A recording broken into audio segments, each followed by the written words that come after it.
The Buddha is someone who is recognized by even those around the world who do not practice Buddhism. So much mystery surrounds the Buddha, yet there still are some pretty surprising and interesting facts and information about him.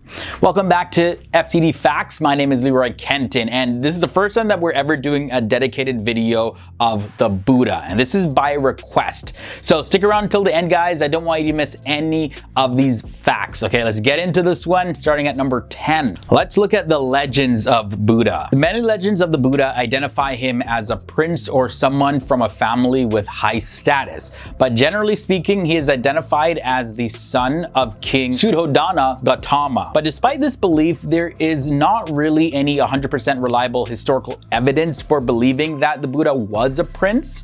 Now, the other belief is that the Buddha's father was a regional leader similar to the chief of a tribe, and the society that the Buddha lived in was more like a republic as opposed to a monarchy under the rulership of a king or queen. Either way though, he left his life all behind, everything behind, to follow the path of truth when he saw the poverty and sickness of the people around him. This led the Buddha to drop his birth name Siddhartha Gautama.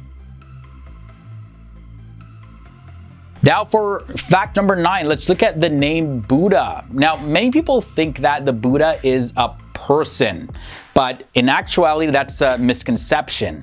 Anyone can be a Buddha, and the term is simply used for a person who has reached a state of nirvana, which is a state of enlightenment. Now, Siddhartha Gautama is believed to be the first Buddha, and after that, there have been several other Buddhas. Some say there were other Buddhas before him, but this is the first time that this term has been used for somebody.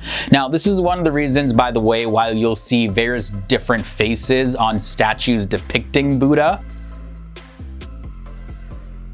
But speaking of the way of enlightenment, let's actually look at that next. At the time of Buddha's quest for enlightenment, there were many religious practices that promoted either the overindulgence of the senses or deprivation through acts like fasting for weeks at a time. Then, after realizing that neither one of these paths were really beneficial, he created what would be later known as the middle way to enlightenment. Now, this was a balanced approach that really emphasized inward work rather than outward rejection of things. Next up, I want to look at where enlightenment was attained.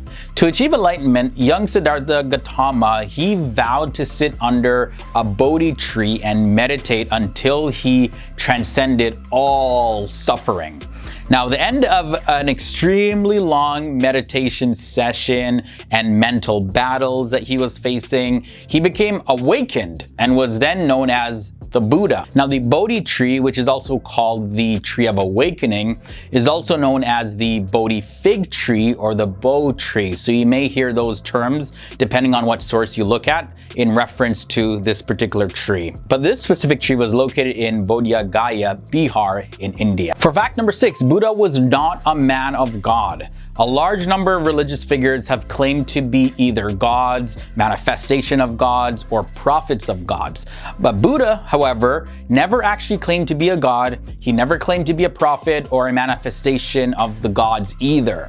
He simply claimed to be a man who discovered the ultimate state of being human. He claimed that knowledge and personal effort, not devotion to the gods, is the actual way to achieve salvation.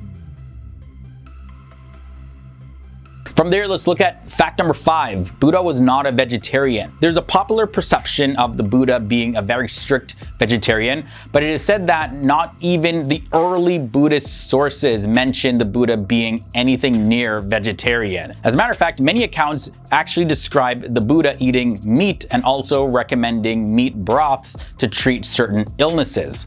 And there's also some accounts that say that the Buddha's last meal was actually a wild boar. Vegetarianism, however, became linked to Buddhism years after the Buddha had passed away.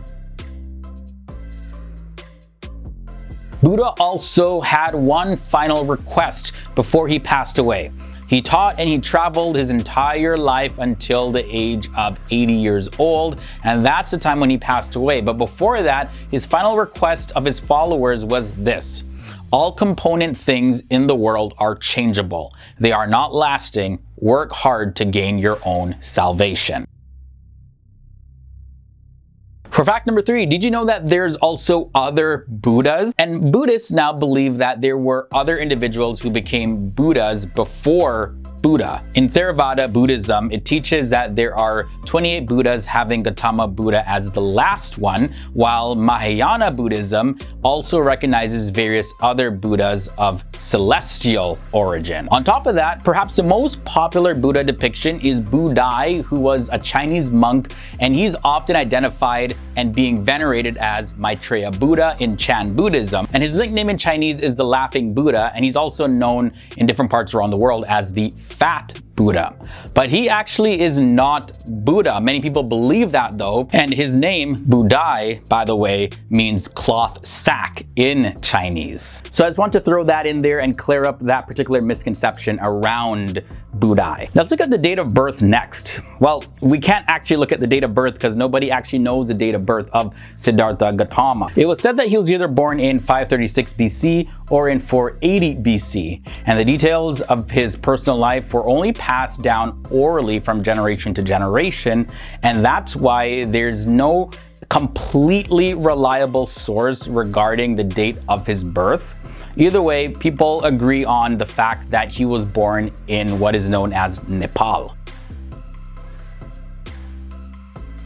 And for fact number 1, let's end off with Buddha's son. He only had one son, and his name was Rahula. His son would later on become a monk, and some say that the Buddha was not necessarily the most ideal father, considering that he had left everything behind. But either way, since his status in society was very high, of course the Buddha's son would be well looked after. It is also said that Rahula died before the Buddha actually did, and according to Pali and Chinese sources, this happened as he was traveling, like physically traveling through the second Buddhist heaven. And that brings us to the end of this episode. Thank you guys so much for joining me in 10 surprising facts about the Buddha. Really hope you enjoyed this one. Leave a like if you did. Also, I want to hear your thoughts and comments down below. If this is your first time here to the channel and you liked what you saw so far, go ahead and subscribe and ring the bell so you be notified when new videos are posted. We post videos like this daily here on FTD Facts, so look forward to seeing you guys in the next one.